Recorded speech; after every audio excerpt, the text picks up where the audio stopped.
বিসমিল্লাহির রহমানির রহিম।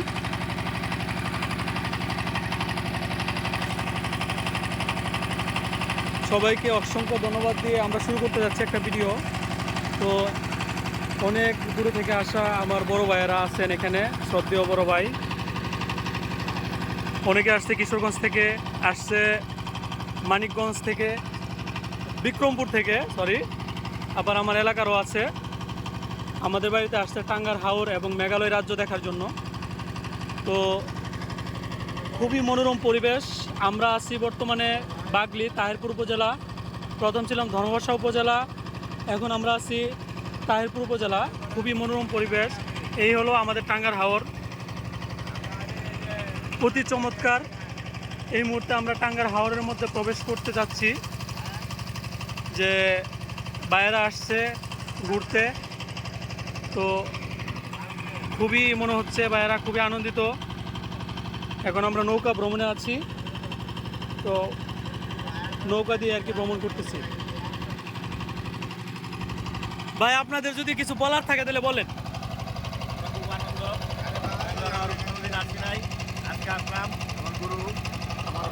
উনি হচ্ছে গুরু। হ্যাঁ, ওনাদের কথা মতো বোঝা গেল যে ওনারা খুব স্যাটিসফাই যে টাঙ্গার হাওরে আইসা তারা খুবই আনন্দিত, মনোমুগ্ধকর পরিবেশে আছে। তারা খুব খুশি। এখানে আছেন বেশ কয়েকজন, তাদের সাথে আছে তাদের গুরু। এই তবে খুবই সুন্দর পরিবেশ।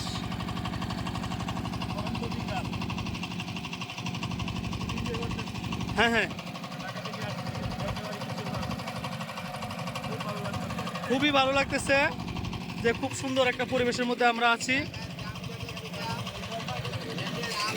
এখন আমরা আরেক ভাইয়ের কাছ থেকে শুনবো যে আপনার কেমন লাগতেছে ভাই।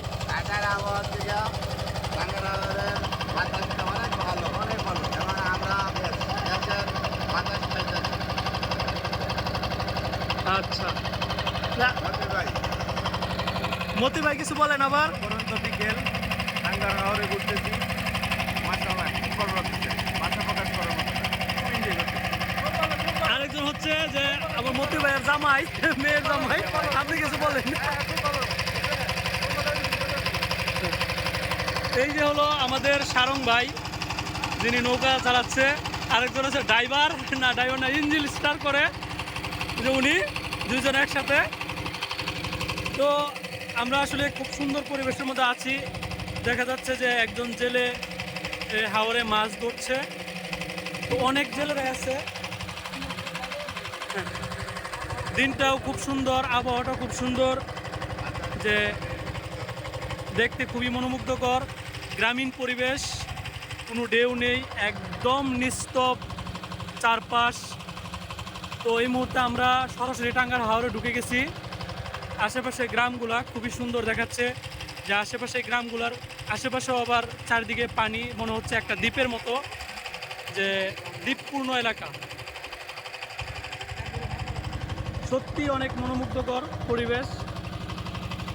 ওই যে দেখা যাচ্ছে যে মনে হচ্ছে এটা গ্রাম, মনে হচ্ছে আসলে এটা গ্রাম না, এটা হচ্ছে যে টাঙ্গার হাওরে যে হিজল গাছ এবং করজ গাছ থাকে, সেই করজ গাছ টাঙ্গার হাওরের মধ্যে। অনেক জেলেরা এই মনোমুগ্ধকর পরিবেশে, শান্ত পরিবেশ, কোনো আবহাওয়া নেই, মানে জড়ো হাওয়া নেই, বৃষ্টি নেই, যার ফলে তারা খুব স্বাচ্ছন্দ্য বোধ করতেছে, মাছ ধরতে পারতেছে।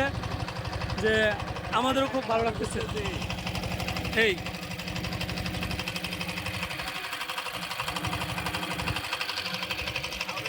আসলে টাঙ্গার হাওরের মনোমুগ্ধকর পরিবেশের কথা বলে শেষ করা যাবে না। যে যদি এই ভিডিওটা পোস্ট করা হয়, আপনারা দেখবেন সবাই। আশা করি এই ভিডিওটা দেখে আপনাদের ভালো লাগবে। তারপরে আপনারাও চাইবেন যে আমাদের টাঙ্গার হাওরে আসার জন্য। টাঙ্গার হাওরটা হচ্ছে মধ্যনগর, ধর্মপাশা আর তাহিরপুর উপজেলার মধ্যে, বাংলাদেশের মধ্যে দ্বিতীয় বৃহত্তম হাওর। প্রথম হচ্ছে হাকালকি, মৌলভীবাজার, তারপর হচ্ছে আমাদের টাঙ্গার হাওর। খুবই মনোমুগ্ধকর পরিবেশ।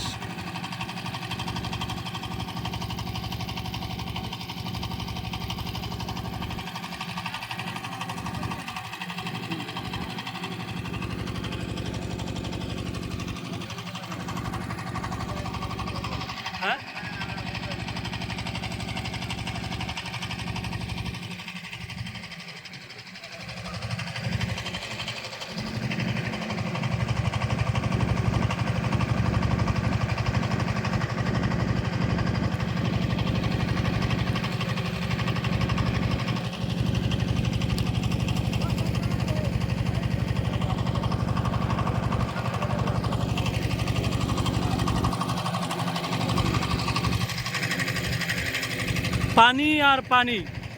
টাঙ্গার হাওর হচ্ছে এমন যে পানি আর পানি। তবে এই টাঙ্গার হাওরটা যখন পৌষ মাস আসে, মাঘ মাস বা পৌষ মাস, ইংরেজি ডিসেম্বর বা নভেম্বরের দিকে, তখন আবার এটা শুকায়া যায়। তো শুকায় গেলে তখনকার সময়ে মানুষ যখন দান করে, দান করার সময় ওইটারও একটা সৌন্দর্য প্রকাশ পায়। তখন বিদেশ থেকে পাখি আসে, বিভিন্ন ধরনের পাখি আসে, হাজার হাজার লাখ লাখ পাখি আসে। পাখিরা এসে এই হাওরকে মনোমুগ্ধকর করে তোলে, খুব সুন্দর পরিবেশ করে তোলে। তখন টাঙ্গার হাওরটা আস্তে আস্তে শুকাতে থাকে, কিন্তু এটা শেষ পর্যায়ে যে মাঝখানে পানি কখনো শুকায় না, যে এটার একটা পানি থেকেই যায়। এই হলো টাঙ্গার হাওরের পরিবেশ।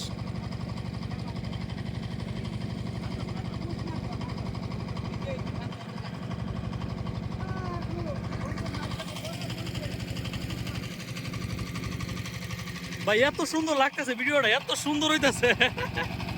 সেই পানিটা দেখছেন?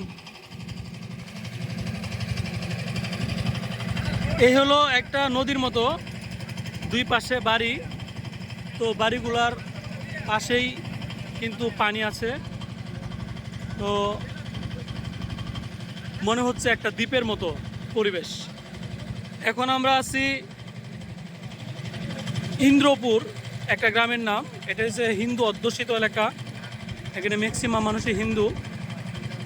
তারা মোটামুটি মাছ ধরে বা অন্যান্য কাজ করে। এই যে গাছগুলো দেখতে পাচ্ছেন সেটা হচ্ছে হিজল গাছ। যে এই হিজল গাছের বিশেষত্ব হচ্ছে যে এই হিজল গাছের মধ্য দিয়ে বা করস।